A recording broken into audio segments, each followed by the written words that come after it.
So after this partition, why Jammu and Kashmir was given a special status? You have to go back to Government of India Act 1935, Instrument of Accession. And remember, it's a princely state. So when this princely state accedes through an instrument of accession, it has a level of autonomy. It has, which is legal, which you cannot violate. This is fundamental. And India had jurisdiction only in defense, foreign affairs, currency and communications. Four. That India had jurisdiction. All other matters related to the state, internal, where India had no jurisdiction. You can read instrument of accession.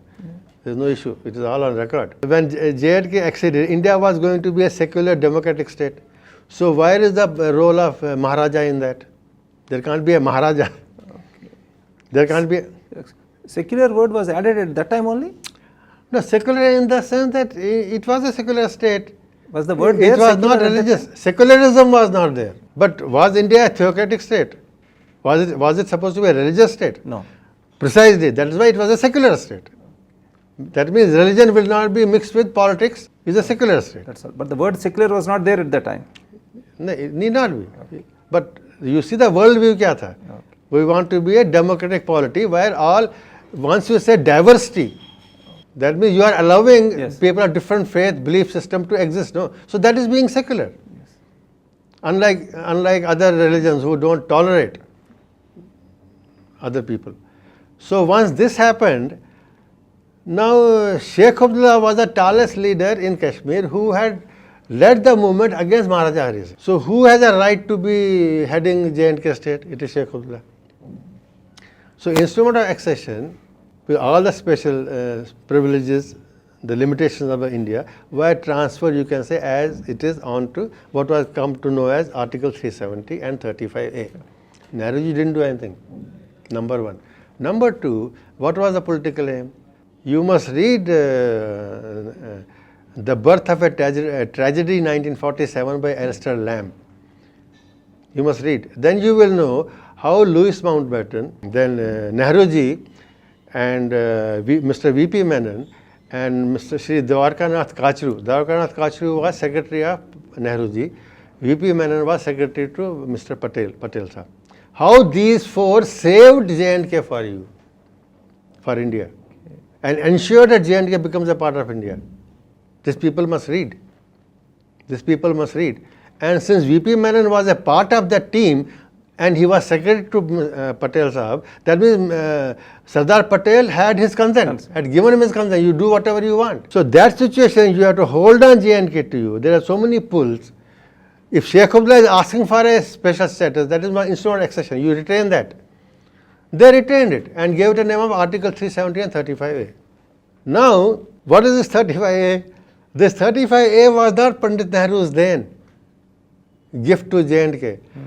35A had come into existence when Maharaja Hari Singh was the ruler, and who incorporated it, who struggled for its incorporation, were Kashmiri Pandits and Hindus of Jammu, Dogras.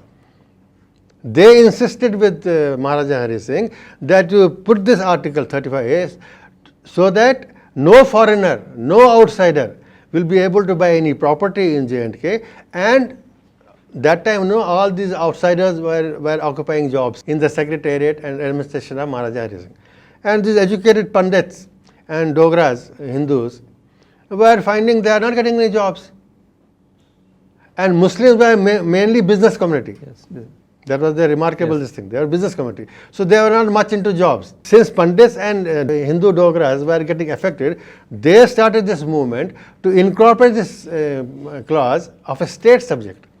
That means only a state subject, that means who is the original resident of Jammu and Kashmir, will get preference over others in matters of jobs, promotions, career growth, business, lands, nobody can buy. What Nehruji did, he retained that. It is not Nehruji's gift to J&K. Let people read history.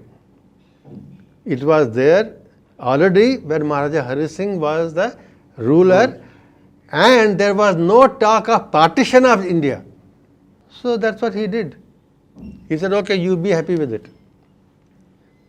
So J&K state, as a part of India, under certain conditions, India had a jurisdiction over same defense, communications, foreign affairs, and this thing, whatever. In Maharaja Hari Singh's regime, Sheikhullah was made Prime Minister. So now you have a special status, autonomy, a kind of autonomy you have. So had Wazir-e-Azam, Prime Minister.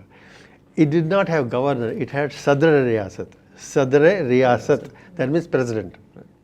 Okay. And it had its own flag, it had its own constitution, because it has a level of autonomy. But it was not out of reach of India, because India had control over defense, communications, foreign affairs, currency. Most important things. Take away your rule, you be a part of our. I have achieved my political purpose. Now I wanted this team of 4 or 5, all these great leaders, to have J&K as a part of Indian Union. They had achieved that. Yes. So that was the reason why this status was granted to Sheikh Abdullah, because Sheikh Abdullah was the tallest leader of Kashmiri Muslims in Kashmir Valley. And this was a kind of a link between Indian Union and Kashmir, was Article 370, which was nothing but taken from Instrument of Accession, Government of India Act 1935, how a princely state should accede to India or Pakistan or be independent. This is what. So Nehruji didn't do something out of the way. Something, okay, he got it implemented in the constitution and all that. That's a administrative procedure. Yes.